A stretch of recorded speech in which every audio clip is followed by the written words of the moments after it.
بەناوی خۆی بەخشندەی میهرەبان سڵاوتان لەبێت بینەرە بەڕێز و خۆشەویستەکانی بەرنامەی دین و دنیا خۆشحاڵین لە ئەڵقەی چینەی بەرنمەکەتان بە خزمەتەوەی بەڕێز و خۆشەویست ئەگەینەوە خۆشحاڵانە کە ئەڵقەیەم جارەمان دەکەوێت تا مانگی مەولودی پیرۆزەوە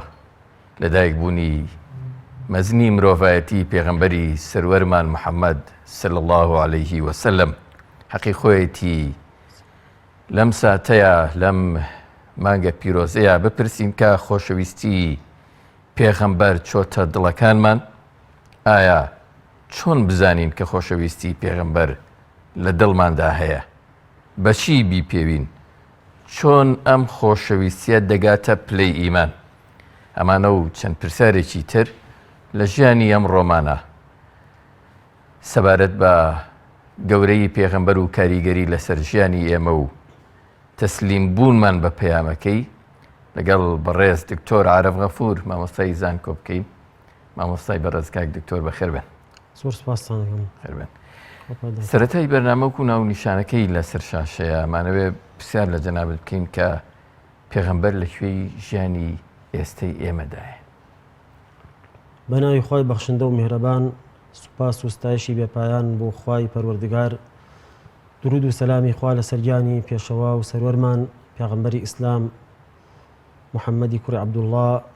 سەروەر و گەورەمان و گەورەی هەموو مرۆڤایەتی. اللهم صل على سيدنا محمد وعلى آل سيدنا محمد كما صليت على إبراهيم وعلى آل إبراهيم في العالمين إنك حميد مجيد. بێگومان پێغەمبەر صلی الله عليه وسلم کە خوای گەورە ناردوویەتی بۆ ڕەحمەت بۆ هەموو جیهان، بە ڕەحمەت بۆ هەموو جیهان. وما أرسلناك إلا رحمة للعالمين وما أرسلناك إلا كافة للناس بشيرا ونذيرا. بۆ هەموو جیهانی ناردووە، بۆ هەموو مرۆڤایەتی کە پەیامی خوای پەروەردگاری هەڵگرتووە و ئەو پەیامەش کەوا هەمووی ڕەحمەتە و هەمووی لە بەرژەوەندی مرۆڤایەتیایە و لەلایەن خوای پەروەردگارەوە ڕێنمایی کراوە و حکمت و زانستی تایبەتی ئیلاهی فێر کراوە و ئەو پێغەمبەرەیش ئەو ئومەتەی خۆی و هەموو ئەوانی کەوا شوێنی ئەکەون و گوێڕایەڵی فەرمانەکانی ئەوە بن فێری حکمت و دانایی ئەکات و ڕێنماییان ئەکات بۆ ڕێگەی سەرفرازی و بۆ ڕێگەی ڕاست. وإنك لتهدي إلى صراط مستقيم صراط الله الذي له ما في السماوات وما في الأرض إلى الله تصير الأمور. بەڕاستی تۆ هیدایەتی خەڵک ئەدەی بۆ ڕێگەی ڕاست، ڕێگەی ئەو خوایی کەوا پەروەردگاری هەموو جیهانە، ئەوەی لە ئەرز و ئاسمانەکانایە، مولکی ئەو خوایە و هەموو شتێکیش بۆ لای ئەو خوداوەندە ئەگەڕێتەوە. جەنابی مامۆستا هەمەیە بپرسم، بەهرەمەند بوون لەم ڕەحمەتەی کە خۆی گەورە بۆ مرۆڤایەتی ناردووە چۆنی دەبێ؟ ئایا ئێمە بەهرەمەند بووین لەو ڕەحمەتە؟ وەکو ئیماندار هەر کەسێک ئیمانی بە پێغەمبەر هەبێ صلی الله عليه وسلم، بەوەی کەوا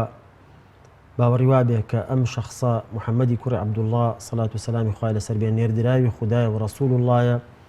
ئەوە هەر بەو ئیمان و باوەڕە، بەو ئیقرار و بەو شەهادەیە کە ئەڵێ ئەشهەد ئەن لا إله إلا الله وأشهد أن محمدا رسول الله،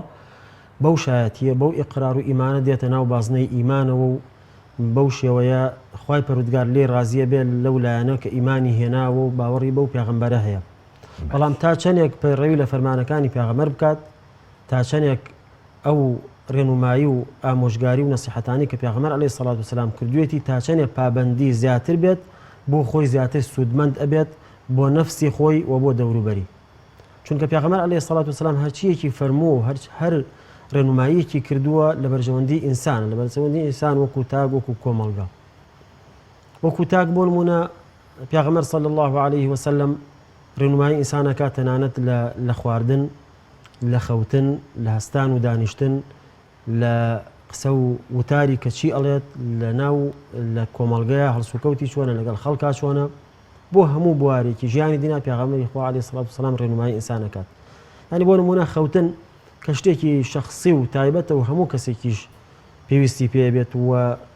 حتمیە کە ئینسانە بێ ڕۆژانە چەند سەعاتێ بخەوێت. پێغەمبەر عەلەیهی سەڵات وسەلام ڕێنمایی ئینسانەکە کە لەسەر لای ڕاست بخەوێت. ئەکە معلوم بۆ ئێستا و ئەزانین کە دڵ لە لای چەپەوەی ئەگەر ئینسان لەسەر لای ڕاست بخەوێت، پاڵەپەستۆ و زەخت لەسەر دڵ کەمتر ئەبێت و تەنانەت وەکو بۆ مەعیدەیش بە شێوەیەک دروست بووە کەوا شلەی ترشەڵۆکی ناو مەعیدە ناگەڕێتەوە و تووشی دڵەکزێ نابێت یاخود کەمتر تووشە بێ گەر لای ڕاست بخوێ لە لای چەپ بخەوێ ئەو بۆ لایەنانە زیانی هەیە. کەسێک کە باوەڕی بە پێغەمبەری خوا بێ عەلەیهی سەڵات وسەلام ئەزانێ ئەو لایەنانی کە فەرموویەتی هەمووی حکمەتەوە هەمووشی لە بەرژەوەندی ئینسانە. جا ئەگەر وەکو لە لایەنی ئیمانیەوە ئەمانە جێبەجێ بکات هەم سوودمەند ئەبێ لە دنیا و لە ئاخرەت، لە دنیا و لە دوا ڕۆژە، وسودی بۆ خەڵکیش ئەبێ، زەرەر و زیانی بۆ خەڵک نابێت. چونکە پێغەمبەر عەلەیهی سەڵات وسەلام فەرموویەتی المسلم من سلم المسلمون من لسانه ويده. مسلمان ئەوەیە کەوا مسلمانان لە دەست و زمانی سەلامەت بن. وفرموویەتی پرسیارە نەکردو ئەی الئیسلامی خەیر، باشترین ئیسلامەتی چییە؟ فەرموویەتی تطعم الطعام وتقرأ السلام على من عرفت ومن لم تعرف. یارمەتی فەقیر و هەژار بدەی، خوار بدەی بە فەقیر و کەسانی نەدار، و هەروەها سەلام بکەیت لەوەی ئەیناسیت و لەوەی کە نایناسیت. ئەمە پەیامی پێغەمبەر عەلەیهی سەڵات وسەلام کە زەرەر و زیانت بۆ کەس نەبێت و سەلامیش بکەیت لە هەر کەسێک کە ئەیناسیت لەوەشی کە نایناسیت. ئەگەر ئینسان وەکو مسلمانێک وەکو ئیماندار پەیڕەوی لەم ڕێنمایانە بکات بۆ خۆی سوودمەند دەبێ و سوودیشی بۆ خەڵک دەبێ و زەرەر و زیانی بۆ کەس نابێت. ئەگەر کەسێکیش مسلمان نەبێت بۆ نمونە بەڵام ڕێنمایەکانی پێغەمبەر عەلەیهی سەڵات وسەلام بخوێنێتەوە بڵێ با من هەندێک لەم لایەنانە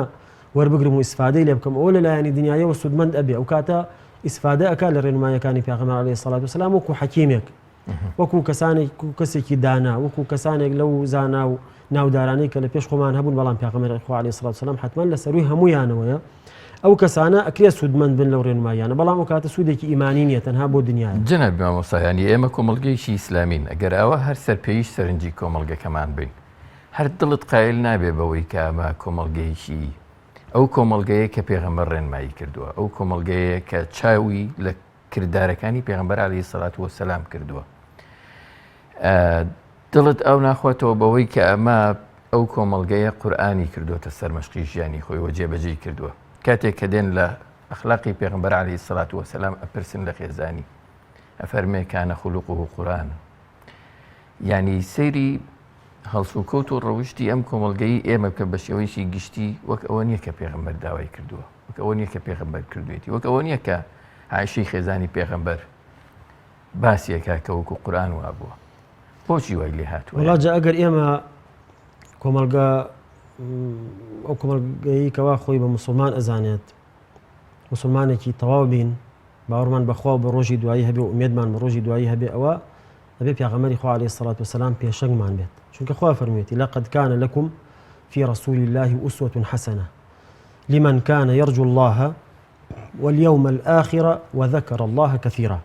پێغەمبەری خوا ئوسوەیە، پێشەنگە، پێشەوایە، قودوەیە بۆ ئێوە، بۆ کەسانێک کەوا ئومێدیان بە ڕەحمەتی خوای پەروەردگارە، ئومێدیان بە دوا ڕۆژ هەیە، یعنی باوەڕیان بە دوا ڕۆژ هەیە و کار بۆ دوا ڕۆژ ئەکەن و یادی خوای پەروەردگار زۆر ئەکەن. دیارە ئەگەر ئێمە ئەو سیفەتەمان تیا بێت، ڕەجا و ئومێدمان بە خوای پەروەردگار و بە دوا ڕۆژ بێت و ئیمانمان دامەزراو بێت و یادی خوا زۆر بکەین، یعنی ئیماندارێکی ڕاستەقینە بین، بەڕاستی ئەوە پێغەمبەری خوا باشترین پێشەنگ و پێشەوایە بۆمان. بەڵام ئەگەر ئینسان ئەو پێغەمبەرە نەکاتە قودوە و پێشەوا بۆ خۆی و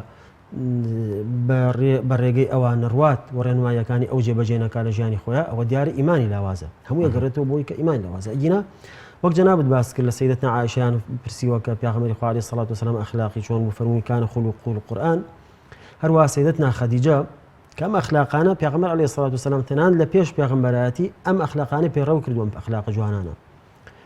لە پێش پێغەمبەرایەتی کە سەرەتای پێغەمبەرایەتی بوو کە لە غاری حیرا هاتەوە و جوبرەئیل یەکەم جار بوو هات بۆ لای و لەو کاتە ترسی لێ نیشت کە لە شوێنێکی چۆڵا بوو لە ناو شاخێکا لە ئەشکەوتێکا و جوبرەئیل هات و وتی بخوێنەوە، ئەو شتی من خوێنەوار نیم و دوای چەند جارێک و ئەو ئاەتانی بۆ خوێندەوە ئیقرأ بسم ربک الذی خلق، ئەو بوو هاتەوە بۆ ماڵەوە ترسی لێ نیشت بوو، فەرمووی زەممیلونی دام پۆشن. دوایە باسی کرد بۆ خەدیجە دایکی ماداران سەلامی خوای لێبێ، وتی ئەترسم شتێکم لێبێ، من حاڵەتێکی ئەوم بەسەرات و شتێکی ئەوم بینیوە. سيدتنا خديجة چی فرمووی ئەبشیر والله لا يخزيك الله أبدا، وتی والله هەرگیز خوای پەروەردگار تۆ تووشی ناڕەحەتی و خراپە ناکات، مژدەت لێبێ، ئەمە ئینشاء الله سەرەتایەکی باشە و ئەمە مژدەیەکی باشە بۆ تۆ. اینجا بەڵگەی هێنایەوە لەسەر ئەم سوێندەی کە خواردی و ئەم بەڵێنەی کەوا دای بە پێغەمبەر عەلەیهی سەڵات وسەلام، ئەم دڵخۆشیە کە وتی خوای پەروەردگار هەرگیز تۆ تووشی خراپە و ناخۆشی و نەهامەتی ناکات، بەڵگەکەی ئەو بووکەوە پێغەمبەر عەلەیهی سەڵات وسەلام هەموو مەکاریمی ئەخلاقی تیا بوو، هەموو مەکاریمی ئەخلاق. فەرمی والله إنك لتصل الرحم وتصدق الحديث وتحمل الكل وتقري الضيف وتكسب المعدوم لروايتك وتكسب المعدوم يأخذ المعدم وتعين على نوائب الحق. ابن حجر أسقلاني رحمتي خواه لبي الله أما همو مكارم أخلاقي كوكردوة ولا مشنوشيها چونکە ئینسان کە ئەخلاقی جوانە و ڕەوشت و خەڵسوکەوتی جوانە یا لەگەڵ خزمە یا لەگەڵ غەیری خزم یا لەگەڵ یا بە نەفسی خۆی چاکە لەگەڵ خەڵکا و یارمەتیان ئەدا یا بە ماڵ و پارە یاخود یارمەتی کەسانێکەدا کە هێز و توانایان نییە سەر بە خۆی شوکاری خۆیان ئەنجام بدەن یا یارمەتی کەسانێکەدا توانیان هەیە شوکاری خۆیان بۆ ئەنجام ئەدرێ بەڵام باش ناتوان تەواویکەن یاخود پێویستیان بە هاوکاری هەیە ئەم مشانە هەموو ئەمانە کۆکاتەوە والله إنك لتصل الرحم أما لقى خزمة لقى خزمك سكار توصل الرحم بجيه هنيت وتصدق الحديث والرازقويت هميشا قسا كانت راسته وهرجيز دروت نكر دروت لنبي راو وتحمل الكل وهروها يارمتي كساني لقوما وهجار وندار أديت ياخذ يارمتي كسانك أديت كبيوستيان بيارمتي هي وناتوان إشوكاري خويان أنجام بدن بريكو بيكي وتكسب المعدوم ياخذ وتكسب المعدم يعني كساني هجار وندار پێویستیان بە هاوکاریە تۆ هاوکاریان ئەەکەیت و تۆ یارمەتیانە دەی دەستگیرۆیان ئەەکەیت وتەقری الضەیف هەروەها میوانداری ئەەکەیت کەسانی پێویستیان بە میوانداریە کەسانی ڕوتێکن تو ڕێزیان لێ ئەگریت و یارمەتیان ئەدەیت و خواردنی چاک و خزمەتی چاک و پێویستیان پێشکەش ئەەکەیت وتؤدي الأمان للرواياتك شهات وهروها أمانة أباريزي وهروها تعين على نوائب الحق أوي كوا حق بيت أوي كوا بيوستي ببجداري كردين بين لكار ولا بروجو ولا لا إيش وكاري خير تو بجداري تأكيد وتجارمتي خلق أديت لا همو لا ولا هم مباركان سيدتنا خديجة أما يكرد بلغال سر أوي كوا كساني أمهم مكارم أخلاق وأمهم رشد برزان برزو شاكاني تابت خاي پروردگاریش یارمەتی ئەدات و خراپەی بەسەرا ناهێنێت و خی پەروەردگاریش سەربەرزی ئەکات و سەرفرازی ئەکات و بێگومان هەروایە و پێغەمبەری خوا عەلەیهی سڵات وسەلام لە سەرەتای پێغەمبەرایەتی و لە پێش پێغەمبەرایەتیش ئەم سیفەتە بەرزانی تیا بووە مەکاریمی ئەخلاق و لە دوای پێغەمبەرایەتی حتمەن هەر بەردەوام بووە و خەڵکیشی فێری ئەو جۆرە مەکاریمە کردووە. ئەبوو سوفیان ئەڵێ لەو فترەی کەوا هودنە بوو لە نێوان ئێمە و مسلمانەکانە کە هێشتا ئەو کاتە مسلمان نەبوو فترەی هودنە پێش فەتحی مەکە وتی ڕێمان کەوتە شام بۆ تیجارەت. لەوێ هێڕەقل عەزیمی ڕۆمەکان لە شام بوو وتی لەو کاتە زانی کە ئێمە لە جەزیرەی عەرەبی و هاتوین لە ناوچەی مەکە و مەدینە و بیستوێتی کە لەوێ کەسێک هاتوو و ئەڵێ من پێغەمبەری خوام وتی ناردی بە شوێنمانەوە ئێمە بان کرد بووی کەوا پرسیارمانەکە لێ بکات لەبارەی پێغەمبەرەوە. وتی کاتێک کە ڕۆشتین پێوتین کامتان لە هەمووتان لەو پێغەمبەرە نزیکترین وەکو خزم و نەسەبات وتی منیش وتم من چونکە وتی کەس نەبوو لە من نزیکتر و لە عەبد مەناف بووین لەو عەشیرەتەی پێغەمبەر عەلەیهی سڵات وسەلام وتم ئامۆزای منە. وتی دەی باشە من پرسیارت لێکەم و بەڕاستی جوابم بەرەوە وڵێ هاوڵەکانم لە پشتەوە ئەوانی ڕاوەستان لە پشتەوە وتی ئەگەر شتێکی وت ڕاست نەبوو ئێوە پێی بڵێن ئێوە بڵێن ئەوە ئاگادار بکەن بڵێن ڕاست ناکات. وتی ئەوان هەموویان لە پشتمەوە بوون وتی ئەترسام وتی طبعا ئەمزانی ئەگەر من شتێک بڵێم لە زدی پێغەمبەر عەلەیهی سڵات وسەلام ئەوانیش وەکو من بێ باوەڕن و حەزەکەن شتێک بڵێن لە زدی پێغەمبەر ئەزانم نامخەنەوە بە درۆ بەڵام وەڵاهی دواییە باسی ئەکەن وەڵێن ئەبوو سوفیان درۆی کرد وەڵا لە ترسی ئەوە نەبوایە دواییە ئەڵێن وەڵا درۆی کرد و شتێکی ود ناڕاست بوو درۆمە کرد و هەوڵمایە لە پێغەمبەری خوا لەکەدار بکەم بەڵام لە ترسی وتم با درۆ نەکەم جا لەبەرەوە هەر پرسیارێکی لە کرد بەڕاستی جوابی داوە لەگەڵەوە باوەڕیشی نەبوو. وتی ئەم پێغەمبەرە لەناو ئێوە کە هاتووە سەری هەڵداوە لە حەسەب و نەسەبی چۆنە وتی مخاون حەسەبە لە ناومانە. وتی ئەی شوێن کەوتوەکانی فەقیر و هەژار و لاوازەکانن ضوعەفاءن یاخود خاون دەسەڵات و پیا و بەهێزەکانن وتی نەوەڵا کەسە چەوساوە و بێهێز و زەعیفەکانەوە بۆ سەرەتا کۆیلەکان زیاتر ئیمانیان بە پێغەمبەر عەلەیهی سڵات وسەلام چونکە پەیامی پێغەمبەر عەلەیهی سڵات وسەلام بۆ ئازادیکردنی مرۆڤایەتیە ئازادکردنی مرۆڤایەتی لەوەی کەوا پەرستش و عیبادەت بکەن بۆ مرۆڤەکان کە وەک خۆیان بەندەی خوان بەڵکو لێ ببڕێن و عیبادەت و پەرستشیان بۆ خوای پەروەردگار بێت کە خالقی هەموو بوونەوەرە. وتم وەڵا زیاتر ئەوە زەعیف و چەوساوەکان شوێنێکەون ئەی شوێن کەوتوەکانی زیاد ئەکەن یا کەم ئەکەن وتی وەڵا زیاد ئەکەن. دوای ئەوتی فەبیماذا وتی ئەی غەدر ئەکات کاتێک کە بڵێن و پەیوانێکی لەگەڵ ئەبەستن غەدر ئەکا وتی نەوەڵا قەت غەدر ناکات. وتی ئەی باشە بەچی ئەمرتان پێ ئەکات یعنی سەیری ئەم خاڵە چەند گرنگە کە ئەبوو سوفیان باوەڕیشی بە ئەم پێغەمبەرە نییە وەکو پێغەمبەر بەڵام لەبەر ئەوەی کە ئێوە ڕازگۆ بێت و ترسێ دوایە پێی بڵێن وەڵا درۆی کرد مش بۆ ماندەرە خاکەوە لەناو ئەو گەلی عەرەبەیە ئەو کاتە ئەو سەردەما ئەوەندە ڕازگۆیی شتێکی جوان بوو و کەسێک درۆ بکات شتێکی ناشرین بووە نەنگی بووە بۆ ئینسانە درۆ بکات و کەسی پیاوی پێوانە بە درۆ ناکات. بۆ ئێمە ئێستا ڕیوایەتی حەدیث 1400 ساڵیشە زانین ڕاستە چونکە ئەوە لە جاهیلیەت و لە پێشی ئیسلامە نەویست درۆ بکە بە ناوی پێغەمبەر عەلەیهی سەڵات وسەلام. ئێستا کەسێ مسلمان بێ لە سەحابەکان چۆن درۆ بکە بە ناوی پێغەمبەرەوە عەلەیهی سەڵات وسەلام؟ بۆیە ئەزانین هەموو سەحابی هەر حەدیثێکی ڕیوایەت کردو هەمووی ڕاستە، یعنی ئەوەی سەحابی حەدیثی ڕیوایەت کردبێ لە ناو سەحابەیە کەسێک نەبوو بڵێ عەدالەتی نییە و ڕازگۆ نییە و ڕیوایەتەکەی مەقبول نییە، بەس لە دوای سەحابە کەسانێک دروست بوون کە ڕیوایەتیان صحیح نییە. ئەڵێ وتی بماذا يأمركم، پرسیاری ئەوەی دەکوتی باشە بەچی ئەمرتان پێەکە؟ ئەم پێغەمبەر ئەڵێ ئێوە چۆن بن، ئێوە چی بکەن؟ جا ئەوە ئەمری پێغەمبەر عەلەیهی سەڵات وسەلام لەو زمانەی کەوا سەرەتا خوای پەروەردگار ناردوویەتی بە پێغەمبەر و ئەم ئەمرە بۆ ئومەتەکەی و بۆ هەموو مرۆڤایەتی بەردەوامە هەتا دوا ڕۆژ. فەرمووی وتی ئەبوو سوفیان وتی يأمرنا بالصلاة، يأمرنا أن نترك ما يعبد آباؤنا وأن نعبد الله وحده لا شريك له. وتی ئەمرمان پێەکا کە عیبادەتی خوای پەروەردگار بکەین کە شەریکی نییە و تاکو تەنهایە، وواز بێنی لەوەی کەوا باوەپیرانمان ئەیان پەرست لەو بت و لەو سەنەمانەی کە عیبادەتیان بۆ کرد، وأن نترك ما يعبد آباؤنا ويأمرنا بالصلاة والصلة والصدق والعفاف والوفاء بالعهد وأداء الأمانة وحسن الجوار لهندي الرواياتش. وتي والله أو بيغمر أمر مان بيكات بوي نوێژ بکەین، بەوەی زەکات بدەین و سەدەقە بدەین و ماڵ بەخشین، یارمەتی خەڵکی فەقیر و هەژار و نەدار بدەین، و سڵەی ڕەحم بەجێ بهێنین و ڕازگۆ بین لە قسەکانمانە، و وەفا بە عەهد و بەڵێن و پەیمانەکان بکەین، یعنی بەڵێن و پەیمان نەشکێنین، بەڵێن و پەیمان نەشکێنین و بە وەفا بین کاتێک کە بەڵێن و پەیمانێک ئەدەین، و ئەمانەت بپارێزین، و هەروەها داوێن پاک بین، و هەروەها لەگەڵ دراوسێ باش بین. یعنی هەرچی مەکاریمی ئەخلاقە پێغەمبەر عەلەیهی سەڵات وسەلام هەم خۆی تایە بووە کە وەکو سەیدەتنا خەدیجە باسی ئەکات إنك لتصل الرحم وتحمل الكل وتكسب المعدوم وتقري الضيف، خۆی هەموو ئەم صفەتانی تیا بووە و ئەمریشی کردووە بە هەموو ئەم صفەتانە بە شوێن کەوتوانی. ئەمریان پێەکان نوێژ بکەن، یارمەتی فەقیر و هەژار بدەن و سەدەقە بدەن و ماڵ ببەخشن، ئەمریان پێەکات داوێن پاک بن، ئەمریان پێەکە ڕازگۆ بن، زمانیان پاک بێت، ئەمریان پێەکە بەڵێن و پەیمان نەشکێنن و ئەمانەت بپارێزن. جا هێرەقل وتی ئەم شتانە کە تۆ ئیڵێ ئەگەر وا بێ کەواتەمە پێغەمبەرە، ئەمانە صفاتی پێغەمبەرن، هەموو ئەمانە تۆ باسیکە ئێمە صفاتی پێغەمبەرە. ینی بەڕاستیان دێک کەس هەیە لە غەیری موسڵمانانیش تێگەشتوون لە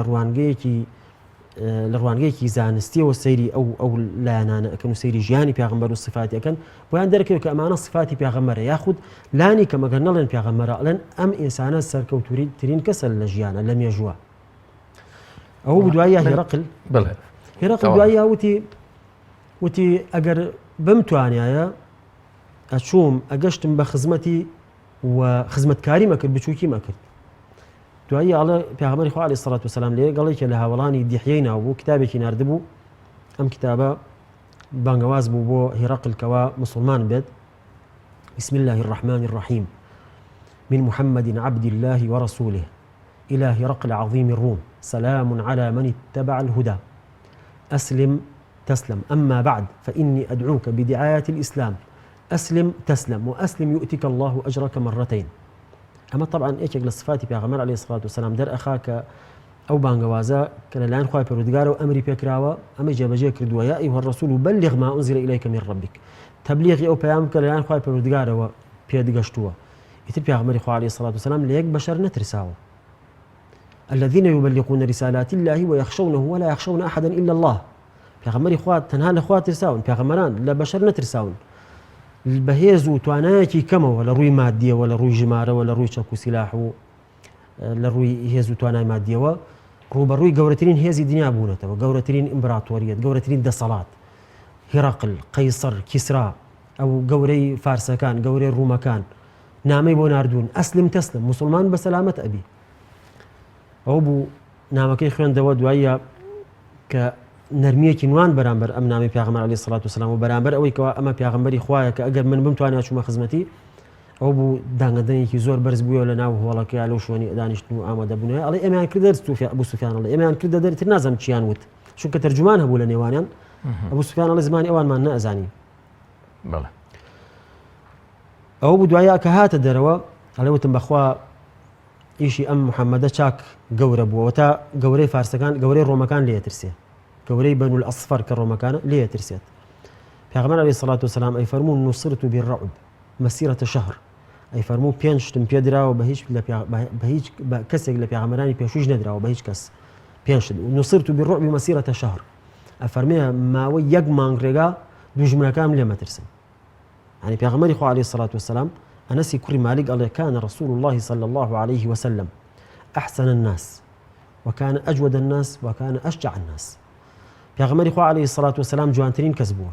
جوانترين كس ابن حجر الله في خلقه أو في خلقته هردو كان قريته ولا لا هل سكوته لا روشته لا أخلاقي جوانترين أخلاق وروشتي هبوه خوا فرميتي وإنك لعلى خلق عظيم إتلا دواعي وصفي خوا بردقال أبي أما تشيبه يعني وكو محوي فرمي شو وصفك بتكم لائقبته من بخيرنا لائق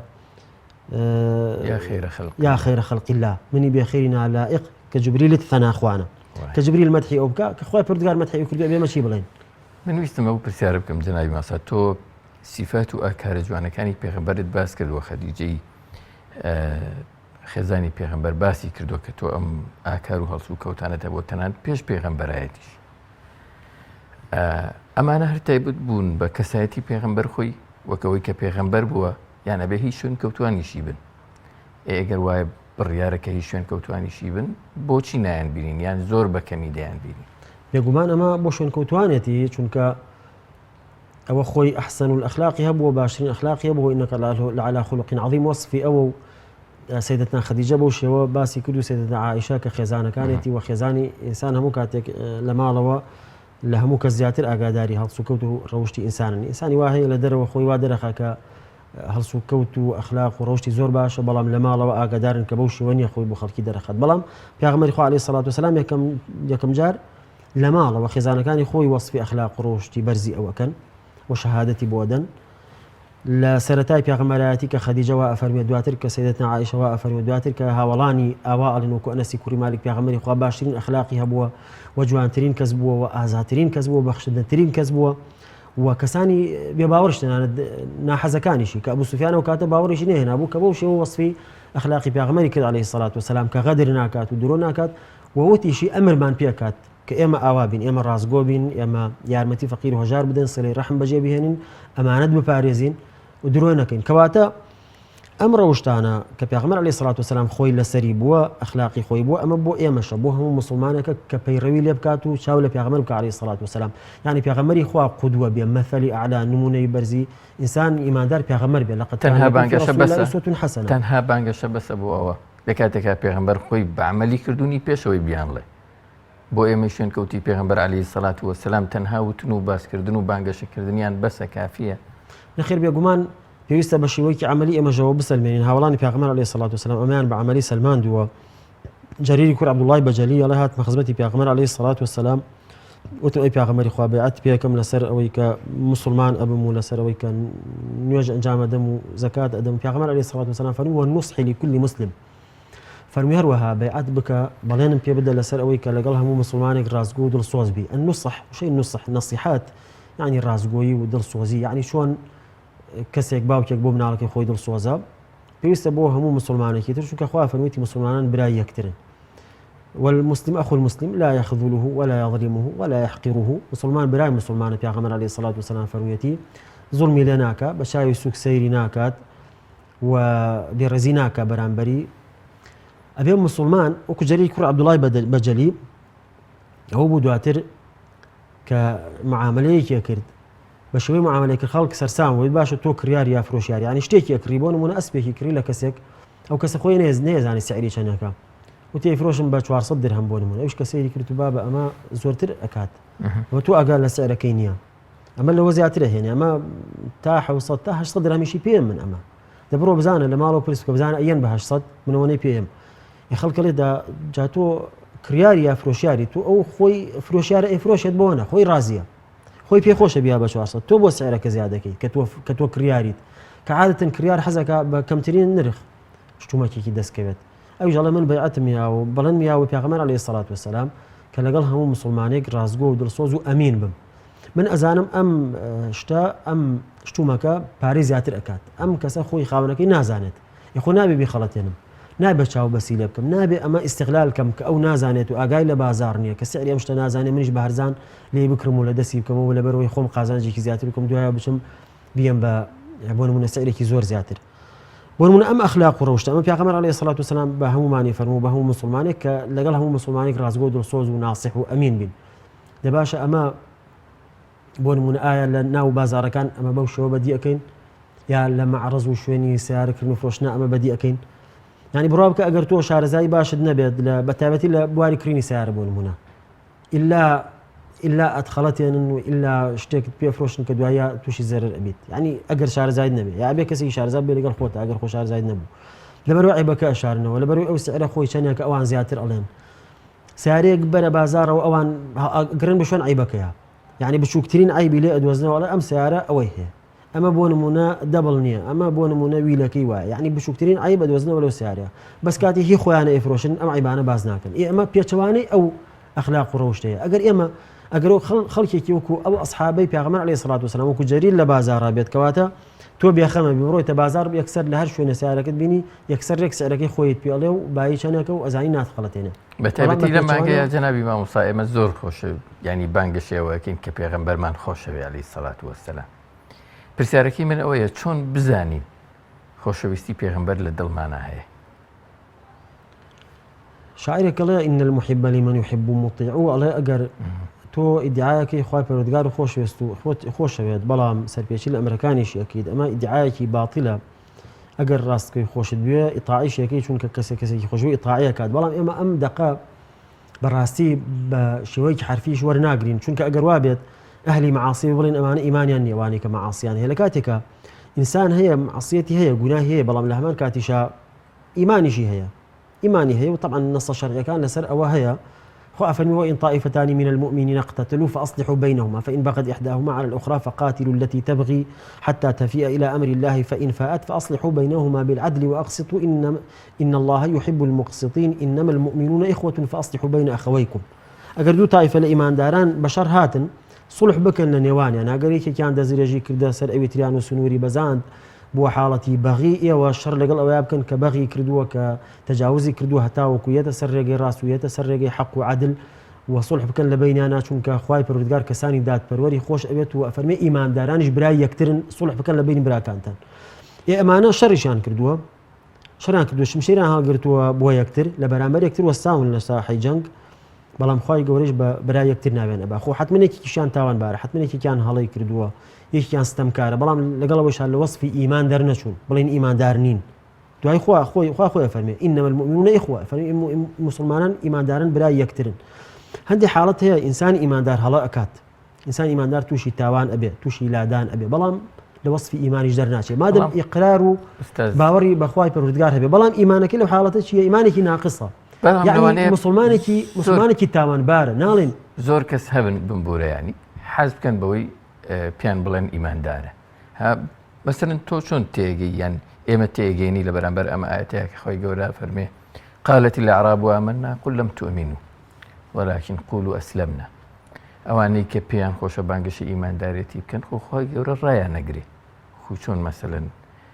شي من بيالي لمباريو تنها وتن بس تنها بانجش كردن كافية آية خوش يستين بيغمبر مثلا أقل لك هبيه قاعدة بلاي إيمان شون أما يعني خاي قورا فرمي ونضع الموازين القسط ليوم القيامة فلا تظلم نفس شيئا وإن كان مثقال حبة من خردل أتينا بها وكفى بنا حاسبين يعني ميزانك دائما بو إنسان للرجل قيامتها ميزانك الزور دقيق وردا يعني أوي كوا إنسانش بخيال النية لو عنية وشيك ولا وشيك كم تنو لإشارتك يشاو لا تنها دنك جنميك دنك كنجيك بون من لك شانو بيوانيا لو ميزانه بلكم مثقال ذرة شنك أخوة فري ومن يعمل مثقال ذرة خيرا يره ومن يعمل مثقال ذرة شرا يره وإن كان مثقال حبة من خردل أتينا بها أخوة يقول فري أقرب مثقال حبة يقول خردل يقبل روكي بشوكا كزور بشوكا فمي أي هيني لرجع قيامتها إنسان أي بينته بشاي أخوي بويا هرشا كيك إنسان أنجامي أدات لرجع قيامته أي بينته وهرخرابيك أنجامي أدات إتر آية وصف إيماني لخويناوا بي خوش خلق بي بلن أما إيمان داريكي زور باشا بي خوش خلق بي بلن حاجية بي بلن ماموستايا بي بلن شيخة حرشتكي بي بلن شهادة برزي هي لبواري آينا هر خللك يبي هر غلطك يبي لرجع قيامته أي بينته يعني شاك كان شي بو حسابه ئەگە چاکانەی بەمەرجی ئیخلاسی هەبێ مەرجە بۆ خوا کرد بێتی نوێژەکان نەک بۆ ڕیا کرد بێتی لەبەر خوا کرد بێتی ماڵی بەخشیەوە لە پێناوی خوا کرد بێتی ئەمانە ئەبینێت لە هەمان کاتیشا لە لایەکی ترەوە ئەگەر فێڕی لە مسلمانێک کرد بێ یا خود درۆیەکی کرد بێ یا هەر بە شێوەیە لە شێوەکان زوڵمێکی لە مسلمانە یا لە هەر کەسێک کرد بێت یا تەنان لە گیاندارێکیش کرد بێ لە ڕۆژی قیامەتە ئەبینێتەوە. ئیتر لێرە وەصفی ئیمان و کوفرەکە بەڕاستی ئەو ئاەتە ئەسی ئێمە ناتوانین مەسەن بەسەر کەسانێکە ئەمە بڵین ئەمە ئەوانە ئەگرێتەوە چونکە خوای گەورە فەرمێ وەلەمما يدخل الإيمان في قلوبكم ئەو عرابانە کە وایان وت خوای گەورە پێی فەرموو پیان بڵێن ئەسلەمنا بڵێن مسلمان بن چونکە هێشتا ئیمان نەچوەتە دڵتان. ئەمەش ئێمە ناتوانین بە کەسی بڵین بەڵام ئێمە ظاهرەکە سەیرەکەین کەسانێک هەن خوان بە مسلمان ئەزانن و شەهادەت ئەڵێن و هەروەها نوێژیش ئەنجام ئەدەن لەگەڵ مسلمانان و حەز ئەکەن لەگەڵ کۆڕوکۆمەڵی مسلمانان بن بەڵام لە هەمان کاتیشان لە معاملەکانیان لە هەڵسوکەوتیانە بۆ نمونە کۆمەڵشتە بینی وەک جەناب دەفەرمووی هەڵسوکەوتی مسلمانان نییە یا درۆکە یاخود بەڵێن و پەیمان ناباتە سەر یاخود ئەمانەت ناپارێزە یا غەشەکە لە مسلمانان ئەم شتانە هەمووی ئەم ئینسانە مەسئولەکە لەم جۆرە هەڵسوکەوتوڕە مەسئولە یعنی خوا ئەفەرمێ إن السمع والبصر والفؤاد كل أولئك كان عنه مسؤولا خوا أفرمي وقفوهم إنهم مسؤولون أفرميت ونخرج له يوم القيامة كتابا يلقاه منشورا اقرأ كتابك كفى بنفسك اليوم عليك حسيبا إنسان روج القيامة هم كردوانا أبينيتوا هندي لم كردوانا بيغمر إخوة عليه الصلاة والسلام كوصف كردون فرموتير كسي أمبكال إيمانية بورمونا من غش فليس منا هركز غش بكال إيمانية يلي رأي أم جورة كسانا مسؤولا يعني كأم جورة كردوي أكاد غش أكاد مسلمانان يبورمونا كاربدستك خوي مسلمان أزانت بەڵام لە هەمان کاتیشا زوڵم لەو ڕەعیەتە ئەکات زوڵم لەو میلەتە ئەکات کە بەڕێوەیان ئەبا کە حکمیان ئەکات. پێغەمبەر عليه الصلاة والسلام فرموویەتی ما من عبد استرعاه الله رعية يموت يوم يموت وهو غاش لرعيته إلا حرم الله عليه الجنة. فەرمی هەر عەبدێک خوای پەروەردگار کاروباری ئومەتێ میلەتێ وڵاتێکی پێ بسپێرێت غەشیان لێ بکات ئەو ڕۆژە کە ئەمرێ غەشی لەو میلەتە کردبێ خوای پەروەردگار بەهەشتی لەسەر حرام ئەکات. کەواتە وەصفی ئیمانەکە ئێمە ناتوانین وەصفی ئیمان و مسلمانەتی لە کەس وەرگرینەوە ئەگەر کوفرێکی ظاهر نەبێ بەڵام وەکو کار و کردەوە و هەڵوێست و معاملە و ڕەفتاریان لە هەندێک بوارە لە هەندێک لایەنی ژیانی دنیا ئەتوانین پێ بڵێن لەم ڕەفتاریە مسلمانانە نییە ئێمە لە بابەتی لەمەیان شوێن پێغەمبەری خوا نەکەوتو لەمە پێچەوانەی سونەتی پێغەمبەر ئێمە لە بابەتی خۆشەویستی پێغەمبەرەوە ینی گەیشتنی هەرە جەنابی مامۆستا بۆ هێر بیرت بکەمەوە کە چۆن بزانین خۆشەویستی ئەو پێغەمبەرە لە دڵی ئێمەیە هەیە چۆن بیپێوین لە چه ئاستێکایە چۆن بیگەێنینە پلێکی ئیمانی بەرزم خۆشەویستیە. ئەگەر ئێمە سەیری ژیانی سەحابەکان بکەین کە پابەندبوونیان بە قورئانی پیرۆز و هەروەها سونەتی پێغەمبەر عەلەیهی سەڵات وسەلام بۆمان دەرەکەوێت کە ئەوان ئیمانیان بەهێزتر بووە لە ئێمە و ئەوان خۆشەویستیان بۆ خوا و پێغەمبەر زیاتر بووە بێگومان ئەوان چونکە لە خزمەتی پێغەمبەرا بوون و پێغەمبەریان بە چاوی خۆیان بینیەوە و ڕێنماییەکانیان ڕاستەوخۆ لە پێغەمبەری خوا بیست و حتمەن ئیمانیان زۆر لە ئێمە بەهێزترە کە کاتی پابەندبوونی ئەوانە بینین سیرەکەین خۆمان بەو شێوەیەین کەواتە بەڕاستی ئێمە نەگەشتوینە دەرەجەی ئەوان نزیکیش نەبووینەتەوە لە پلەی سەحابە و نزیک بینەوە بۆ نمونە ئەو هەڵوێستەی جەریری کوڕ عەبدوڵڵای بەجەلی کە ئایا ئێمە توانین لە معاملاتمانە بەو شێوەیە بین بۆ نمونە شەونێژ و عیبادەتی ئەوان ینی کاتێک عەبدوڵڵای کوڕی عومەر خەوێک ئەبینێت و باسێکە بۆ حەفسەی خوشکی حەفسەش خێزانی پێغەمبەر عەلەیهی سەڵات وسەلام پێغەمبەریش عەلەیهی سەڵات وسەلام فەرمێ نعم الرجل عەبدوڵڵاه لەو کان یوصلی من الليل ئەفەرمێ چەند پیاوێکی باشە عەبدوڵڵا ئەگەر بەشەوە نوێژی بکردایە شەو نوێژی بکردایە فكان عبد الله بعد ذلك لا ينام من الليل إلا قليلا عليه عبد الله دعاء أو شو زور كما خوت شو نيجي كرت لبر أو فرمودي بيغمر عليه الصلاة والسلام حالتي ويان هبوا صحابة كان كحزيان كردوا بزان بيغمر إخوة عليه الصلاة والسلام عبادتي شونا شاو لو كان ونمونا عبد الله يكون عباس على سيدتنا عائشة مان برسي بيغمر إخوة عليه الصلاة والسلام لويت راشي أخوان بۆچی ئەم پرسیارەکە بۆی کە ئەویش کاتێککە نوێژی ویترەکە هەمان ئەو سوورەتانە بخوێنێت چونکە ینی حەزەکەن عیبادەتیان هەموو هەڵسوکەوتیان لەسەر ڕێبازی پێغەمبەر عەلەیهی سەڵات وسەلام لەسەر سونەتی ئەو بێ موافقی سونەتی پێغەمبەر عەلەیهی سەڵات وسەلام سەیدەتنا عایشە فەرمێ لە سونەتی ویترا پێغەمبەر عەلەیهی سەڵات وسەلام سورەتی سبح اسم ربك الأعلى وقل يا أيها الكافرون وقل هو الله أحد أم سورتي خوێند چونکە سێ ڕکاتی ویتر لە ئەخیرا كإنسان هرشان بكاد نيجي السنة بشوا باجوايا والسنة وايا كلا أخيرا بويتر كتاي بهنا سيركاتي ويتر لركاتي كم أنا سبح اسم ربك الأعلى لدوما قل يا أيها الكافرون لسيما لأخيرا قل هو الله أحد يم صحابانا أم برسيارانا عن كردوا بويكوا تاول بيغمر كان عليه الصلاة والسلام تەنانەت گەشتووەتە ئەوەی عیبادەتێک کە زۆر قورس بووە ئەوان هەوڵیان داوە بیکەن بۆ ئەوەی کە وەکو پیاغەمبەری خوا بکەن بۆ نمونە ڕۆژوگرتنی ویساڵ حاڵەتێک بۆ لە ڕۆژوگرتن پیاغەمبەر عەلەیهی سەڵات وەسەلام تایبەت بووە بەخۆیەوە کە نەپارشێ و هیچی خواردووە نە بەربانگیشی کردوێتەوە ئێوارە ینی ڕۆژوگرتنێکی بەردەوام چەند ڕۆژێک لەسەر یەک ینی ڕۆژووی نەشکاندووە بە شەویش هەر بەردەوام بە ڕۆژوو بووە نە ئێوارە و نەپارشێ و هیچی نەخواردووە ئەمە طبعا بۆ ئینسان ناکرێ بۆ توانای ئینسانان نییە و هەموو کەس ناتوانێت بکە پیاغەمبەر عەلەیهی سەڵات وەسەلام ئەیفەرموو لا تواصلوا فإني لست كهيئتكم ئەیفەرموو ئێوە وا مەکەن چونکە ئێوە وەکو من نین من ئەوە خوای پەروەردگار خۆی قووەتێکی معنەوی پێداوم و ئەتوانم بە ڕۆژوو بم ئێوە ناتوانن ئەڵێ بەڵام سەحابەکان حەزیان نەکرد بەم شێوە بە ڕۆژوو بن باشە ئەگەر ئەمە خۆشەویستی پیاغەمبەر نەبێت ئەمە گەشت و سەیرانە ئەمە شتێکە نەفسی ئینسان حەزی لێ بکات ئەوان زۆر جیاواز بۆ لە هی ئێمە بۆ پێخەبەر ئێستا ئێمە پەلەمانە کە کاتێک بە ڕۆژوو بین پەلەمانە کە زوو ڕۆژوەکە بشکێنین و زوو سەعات ژمێریم بزانین کەی ڕۆژتەواو بە بانگی مەغریبەیە ئەو حەزی کردووە کە ئێوارەش هیچ نەخوات بۆی کەوا چاو لە پیاغەمبەر بکات چونکە وتی مادەم پیاغەمبەری خوا ڕۆژوەکە ناشکێنێ هیچ ناخوات با منیش هەروە بکەم جەنابی مامۆستا ینی بەم حاڵەوە ئەمە ئیسلامیە کۆمەڵگە ئیسلامیان ناتوانن ببنە نمونەیەکی جوان بۆ خۆر ئەوە بۆ خەڵکانێک کە دینی تریان هەیە کە ڕێبازی تریان هەیە یان لە دەرەوەی بازنی ئیسلامیان مەسەلەن بۆیە ئەماڵێم زۆر جار مەسەلەن ئەوە ترێ فڵانە کەس و توێتی پێشەوەی کۆمەڵگە ئیسلامیەکان ببینم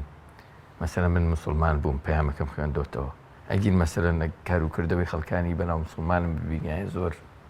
مەسەلەن دوورە کەوتمەوە یان هیچ ناباوەڕم نەئەهێنا ئەمە بۆ وای لێ هاتووە ینی چۆن ئەکرێ ببینێ نمونەیەکی جوان بۆ خەڵکانی دەرەوەی خۆمانیانی بێگومان ئەگەر ئەو سونەتەی پیاغەمبەر عەلەیهی سەڵات وەسەلام بەو شێوەیە تەعامل لەگەڵ خەڵکی تەنانەت پیاغەمبەر صلی الله علیه وسلم تەعاملی لەگەڵ دوژمنەکانیشی کە بە شێوەیەکی جوان بووە کە کەسانێک چەندێ ئازاریان داوە دوای عەفوی کردوون ینی بە سەحابەکانی فەرمووە کە چۆن پێویستە لەگەڵ خەڵک چاک بن تەنانەت ئاژەڵێک وەکو پشیلەیە کە کەسێک ئازاری داوە و برسی کردووە تا مردووە پیاغەمبەر عەلەیهی سەڵات وەسەلام فەرمی ئەمە گوناهێکی گەورەیە و خوای پەروەردگار ئەمە سزا ئەدا لە ڕۆژی قیامەتە ئەم ژنە خاتە ئاگری دۆزەخەوە کەوای کردووە لەم پشیلەیە ئەگەر ئێمە یاخود سەگێک کە تینوو بۆ کەسێک ئاوی پێداوە پیاغەمبەر عەلەیهی سەڵات وەسەلام فەرموویەتی خوای پەروەردگار لێ خۆشە بێ لەبەر ئەوەی کە ئاوی بەو سەگە تینووە بەو ئاژەڵە تینووە داوە ئەگەر ئێمە هەوڵ بدەین ئەم ڕەحمەت و میهرەبانیە کە لە پەیامی پیاغەمبەر هەیە عەلەیهی سەڵات وەسەلام تەنانەت بۆ گیاندارەکانیش تەنانەت بۆ سەگێک و بۆ پشیلێک ئیتر نەک بۆ مرۆڤێک طبعاً ئەو مرۆڤە با بێ ئیمانیش بێت ئەبێ ئێمە میهرەبان بین بەرامبەری ئەبێ ئێمە سۆز بوو بە زەیمان هەبێت بەرامبەری لەبەرەوە ئەزانین ئەگەر ئەمە بەو بێ ئیمانیە بمرێت ئایا عاقبەتی چی ئەبێت ئایا خوای پەروەردگار ناخاتە ئاگری دۆزەخەوە سزایەکی هەتاتایی بۆ ئامادە نەکردووە خۆ حەز ناکەین کەس تووژی ئەو سزایە بێت کەواتە ئەبێ ئێمە لە بەرامبەر غەیری مسلمانانیش ئەوەنە هەڵوێست و ئەوەنە ئەخلاق و ڕەفتارمان جوان بێت کە ئەوان ئیسلامەتی و ئیمانداری لە بەرچاوی ئەوان شیرین بکەین بە پێناوی ئەوەی کەوا ڕزگاریان بکەین لە ئاگری دۆزەخ چونکە ئینسانی ئیماندار وەکو پیاغەمبەر عەلەیهی سەڵات وەسەلام خۆی ئەوەندە خەمی بوو کە خەڵکی ئەچنە ئاگری دۆزەخەوە خوای پەروەردگار لە چەند ئاەتە لە قورئانی پیرۆزدا فەرمووی خۆت بە هیلاکە مەبە ئەوەندە خەفەتیان لێ بخۆیت ئەگەر خوا بیەوێ بە زۆر ئیان کاتە ئیماندار بە زۆر بەڵام خوای پەروەردگار نایەوێ اختیاری داوە دەست خوایان ئایا ئیمانە هێنن یان ناهێنن فلعلك باخع نفسك على آثارهم إن لم يؤمنوا بهذا الحديث أسفا لآيات كتير فرمية فلا تذهب نفسك عليهم حسرات بان نفس وروح بحسرته لنا ونشي بهوي أوان وكإيمان ناهين يعني في أغمار عليه الصلاة والسلام خمي أوي بوك أوان إيمان ناهين بخوان زرر من دبن بخوان دواية توشي سزاي خواي پروردگار بن جاگر من خمي كسيكم بيت كدواية دوای مردن تووشی سزا ئەبێت و تووشی عەزابی خوا ئەبێت و تووشی غەزەبی خوای پەروەردگار ئەبێ کەواتە بێ هەوڵ بدەم بە هەموو شێوەیەک وای لێ بکەم ئەو ئیمانە لە بەرچاوی شیرین بێ بەڵکو مسلمان بێ یعنی ئێستا خۆ لە زەکاتە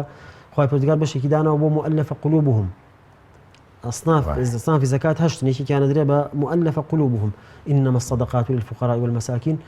تأجاتا والمؤلفة قلوبهم مؤلفة قلوبهم كيا كسانك إنك تعظم مسلمان بون مالو سروة سامان وهدية وخلاط دياريان بي أدري لبناء أو ديننا لبرشان خوشويز به بوي كوا إيمان وإسلامتك لبرشان خوشويز به أخو چه قازان جاكين لوي أو باري بدين هتاوك إيمانك لا خوشويز به بوي كخوي رزقاري به يعني خو يعني پیغمبر عليه الصلاة والسلام دعائي هندي لها ولا نزيكا كاني وقبلي قليا كان كرد وتان اي پیغمبر خو امانك اي مشرمان لقلا كردن امان دعاء حنين وانا يشتا مشاركاني اي مخويني اوان ليتك اوان بباور بو شران لقل اي ما كرد اي ما وتا ما عندو بو انه جاني خو ما خصوته متسيه شەرمان کردووە کەچی تۆ پارە و ماڵ و ئەو دەستکەوتانە ئەی بۆوان. پێغەمبەر عەلەیهی سەڵات وسەلام فەرمووی ئێوە پێغەمبەری خوا ئەگەڕێتەوە لەگەڵتانە، ئەوانە ئەو مەڕ و ماڵات و سامانی دنیا ئەبەنەوە، ئێوە پێتان خۆش نییە کە پێغەمبەر لەگەڵتانە بێتەوە وەک لەوەی ئەوان مەڕ و ماڵات دەبەنەوە ماڵی خۆیان. ئجا فەرمی والله إني لأعطي الرجل وغيره أحب إلي مخافة أن يكبه الله في نار جهنم أن يكبه الله. فەرمی والله من جاری وایە ماڵ و پارە ئەم بەیەکێک کە خەڵکێکی ترم زیاتر خۆشەوێت لەو کەسە، بەس بۆیە ئەیەمێ ئەترسم خوا بخاتنەوە ئاگری دۆزەخەوە، بۆیە ئەیەمێ ئەو پار و ماڵی ئێمێ خەڵاتی ئێمێ بۆ ئەوی کە ئیمانەکە لە لای خۆشەویست بێ، ئیمان بهێنێ و ڕزگاری بێ لە ئاگری دۆزەخ، لە ترسی ئەوەی خوا نەیخاتە ئاگری دۆزەخەوە. زۆریش خۆشم ناوێت بەس پارەی ئێمێ ئەڵێم با ڕزگاری بێت، با خوا ڕزگاری کا بەهۆی ئیمانەوە. ئەگەر ئێمە ئەو ئەخلاقە لە خۆمانە جێبەجێ بکەین کەواتە ئەبێ ئێمە لە بەرامبەر کەسانی بێ ئیمانیش بۆ نمونە لە وڵاتانی ئەوروپا کەسانێکی مسلمان ئەژین، ئەبێ تەنان جاری وای هەنێ کات حەقی خۆیشی واز لێ بهێنێت، بڵێ با ئەو کەسە وا نەزانێ من زۆر کەسێکی چاوچنۆکم، هەندێک کات لە زەریبە و لە هەندێشت خۆی نەدزێتەوە بۆی کەوا نەڵێت خەڵک نەڵێن ئەها کەسە مسلمانەکان چۆن لەو زەریبە و لەو حەق و مافە خۆیان ئەدزنەوە، یا ئەچێتە قیتارێکەوە ئەچێتە شوێنێکەوە کە پارە و بلیتێکی پێویستە بە شێوەیەک سەر نەکەوێت نایاسایی با خەڵک نەڵێن سەیری کە مسلمانەکە چۆن بە شێوەی نایاسایی ئەم خزمەت گوزاریە بەکار ئەهێنێت. ینی وەک ئەگەرنەوە کابرا پارەیەکی کەمی دراوەتێ لە باقی پارێکە لە بلیتێکە دوایە گەڕاندوێتی بۆ خاوەنەکەی وتێتی وەڵای ئەترسم دواییە بڵێ ئەمە پارەیەکی زیامدا بە مسلمانێک و دوایە قسەی نەکرد شتێکی کەمیشەوە، بەڵام ئەڵێن نەوەکە ئەمە دوایی زەرری هەبێت بۆ سومعی مسلمانان کاکە سومعی خۆمان قەیناکە، خۆمان قەینا بەس شتێک نەکەین زەرری بۆ ئیسلامەکە هەبێت. يعني أو بيغمبر الروج برزك خوافر ويتي وإنك لعلى خلق عظيم كهم دنيا بلا وهيج نبو بو إما بين لك بسر أو دنيا أو بيغمبر هنا بيتي زۆر باش جەنابی مامۆستا ئێمە لە کۆتایی بەرنامەکەیین ئەمەوێ ئەوە بڵێم کە لە مانگی پیرۆزی مەولودای کە پێغەمبەری عەلەیهی سەڵات وەسەلام تیایە لەدایک بووە بە زۆر جۆر و شێواز خۆشەویستی خۆمان بۆ پێغەمبەر دەرەبڕین. جەنابەت پەیامت چییە؟ چۆن خەڵکێک لەم مانگەیە چۆن موسڵمانە لەم مانگەیە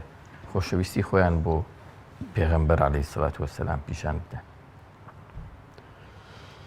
دەربڕینی خۆشەویستی بۆ پێغەمبەر صلی الله عليه وسلم ئەگەر بە دروشمێکیش بێت ومێدمان هەیە سوودی هەبێت لە لای خوای پەروەردگار مادەم ئەو پێغەمبەرە ئەوەندە مەقام و پلەپایی گەورەیە و هەروەها لە لای خوای پەروەردگار خۆشەویستە و هەروەها خۆشەویستی ئەو پێغەمبەر واجبە لەسەرمان ئەبێ خۆشمان بوێت لە ماڵ و مناڵ و لە سەرۆت و سامان و لە هەموو کەسێک و لە هەموو دنیا لە نەفسی خۆشمان خۆشترمان بێت. بەڵام ئینسان چەندێک بتوانێت کە ئەم یادە لایانی شەرعی تیا پەیڕەو بکرێت بۆ نمونە بە لەو یادەیە ئێمە ڕێنمایی و نەسیحەتەکانی پێغەمبەر عەلەیهی سەڵات وسەلام بۆ خەڵکی باس بکەین، خەڵکی هان بدەین بۆ ئەو ڕەوشتە بەرزانە بۆ جێبەجێکردنی ئەو سونەتانە، خەڵکی هان بدەین بۆ ئەوی کەوا لە کارە ناشەرعیەکان دوورکەونەوە ئەوە زۆر پێویستە. ئێستا ماڵی وا هەیە بۆ نمونە لە ئەم شاری سلێمانیە بۆ نمونە کاتێک کە ئەی بینیت بە جلوبەرگی ئافرەتەکان بە هەندی ڕەوشت بۆ نمونە هەندی هەڵسوکەوت يعني وازانی ئەمانە پابندیەکی ئەو توانیە بە ئاینەوە بەس کاتێک سێکی لە ماڵی مەولودا قورئان خوێنە گەهێنن یادی مەولودیان بۆ بکاتەوە و هەر لە کاتێکی شال لەو یادی مەولودیا دانیشتن جلوبەرێکی شەرعیان لەبەرانیە. تۆ لە باتی ئەوەیە ئەگەر جلوبەرگەکە شەرعی بێت جلوبەرێکی شەرعیت هەبێ و نوێژەکان لە کاتی خۆیان بکەیت ئەوە بۆ خۆی ئەوە خۆی یادکردنەوەی پێغەمبەر عەلەیهی سەڵات وسەلام ئەوە لەوە چێ باشتر بێت لەوەی کە تۆ یادێکەکەیتەوە بەڵام یادەکە وەکو طقوسێکی لێ هاتووە وەکو مەراسیمێکی لێ هاتووە. یخۆ مەسیحیەکانیش یادیان هەیە کاکە ڕۆژی یەکشەمانە چێتە کەنیسە بەس چ سوودێک لەو چوونە کەنیسەیە بینێت لە کاتێکە ئەڕوات چەند کەلیمەیەکە خوێنێتەوە ئیتر نە ئەخلاقیان نە ڕەوشتیان یعنی بۆ نمونە لای ئەوان زینا شتێکی ئەتیادیە عەرق خواردنەوە شتێکی ئاساییە هەموو جیسمی کردووە بەتاتەوە گۆشتی بەراز ئەخوات ئەمە بەلایەنەوە هەمووی ئاساییەکە هەمووی پێچەوانی دینی مەسیحە سەلامی خوا لێبێ بەڵام یەکشەمانە چێت لە کەنیسە دانیشێت ئەمە سوودی نییە. ئێمە ناڵین ئەوەی موسڵمانێکە وەکو ئەوانە وایە و سوودی نییە بەڵام الله المثال تقاس تضرب ولا تقاس وەکو نمونەیەک ئینسان ئیماندار تەنها نابێت بە ڕواڵەتەکان دینەکە ئەنجام بدە یعنی مەراسیم و تەنها طقوس و تەنها دابوونەری تێک بێت وەکو دابوونەری تێک وەڵا باوە پیران من ئەمەیان کردو ئەم یادیان کردووەتەوە با ئێمەش بیکەین یا لەناو کۆمەڵگەی ئاوا باوە. پابندبوونی تەواو بە سونەتی پێغەمبەر عەلەیهی سەڵات وەسەلام زیندووکردنەوەی ئەو شتانەی کەوا پێغەمبەر ئەمری پێکردو بوون نوێژە فەرزەکان کە زۆر مهمە و هەروەها دووربوون لەو شتانەی کە پێغەمبەری خوا بە حرامی داناوە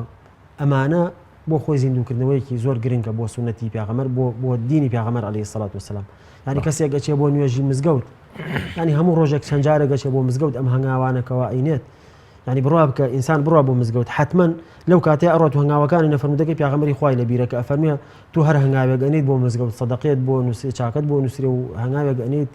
خراپەیەکت ئەسرێتەوە.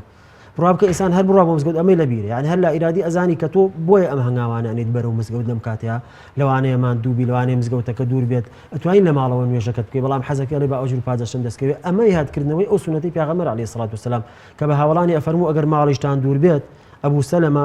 سەلیمە دیارەکم تکتەب ئاثارکم، ئەفەرموو قەینا ماڵتان دوورە لە مزگەوتەوە بەڵام ئەو ئاثارەتان ئەنووسرێت، ئەو شوێنەواری هەنگاوەکەتان هەمووی ئەنووسرێت. ئەگەر ئینسان بەو شێوە دین جێبەجێ بکات هەموو نوێژێک یادکردنەوەی پێغەمبەر عەلەیهی سەڵات وسەلام، هەموو نوێژێکی سونەت بە هەمان شێوە. زۆر سپاس. بەڕێز دکتۆر عارف غەفور مامۆستای زانکۆ ماندوومان کردی، خی گەورە پاداشتی بات. زۆر سپاسان خوا پەروەردگار پاداشتان کە موفق بن یا رب. ممنون. نەرە بەڕێز و خۆشەویستەکان گەیشتینە کۆتایی